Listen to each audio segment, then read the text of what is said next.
The grip on his throat eased a little, and he managed to get in a gasp of air.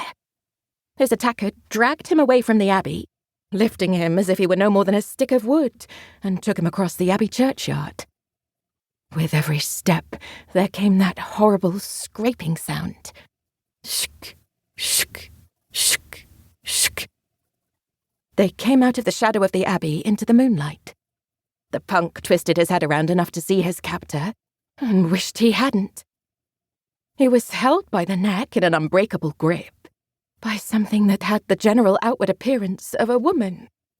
One who stood 7 feet tall, and whose skin was grey and smooth, but weirdly mottled, as if thousands of tiny fossilized shells had been merged together and made into dark marble.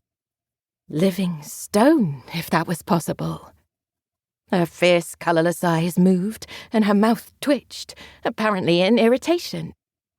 She was clad in a simple cross-hatched pattern dress, with a high waist and puffed sleeves, all also of impossibly flexible moving stone. She had no feet. Her legs ended in broken stumps at the ankle, jagged breaks. And that was why she made the horrible sharpening noise as she moved, stone upon stone. The grey stone woman stopped in the full light of the moon and shook out the folded paper she held in her right hand.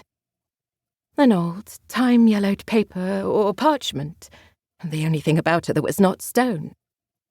It was a map of some kind. For a moment, he hoped she might let go of him in order to unfold it properly. But she didn't. She shook the map once, twice, then held it up so the moonlight fell on it, and it began to glow with its own radiance. As she did so, the punk caught a metallic, sulphurous whiff. For a moment, he thought it somehow came from the illuminated map. Then he heard water gushing, and saw wafts of steam rising from the narrow gaps between the paving stones. The stone woman opened her mouth and emitted a growl, the first even faintly human noise she'd made. "You trespass on my domain," said another woman, one the punk couldn't see. There was a lot of steam around now, and the iron stench was strong. Hot water rose up between the flagstones, water stained an orange-red, a sudden flood that streamed around the marble woman's sharp stumps. Everything became cloaked in steam, and the punk blinked and grimaced, trying to see.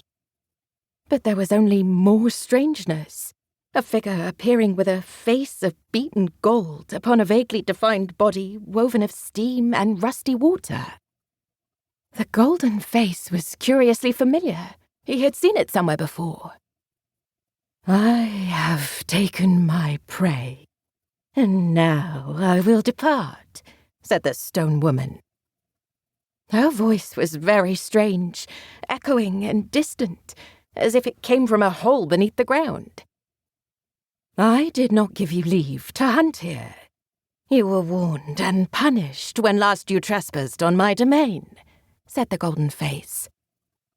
Her hair was plaited into a kind of crown, and unlike the marble statue, the golden mouth did not move when she spoke, as if it were only a mask for the watery creature behind it.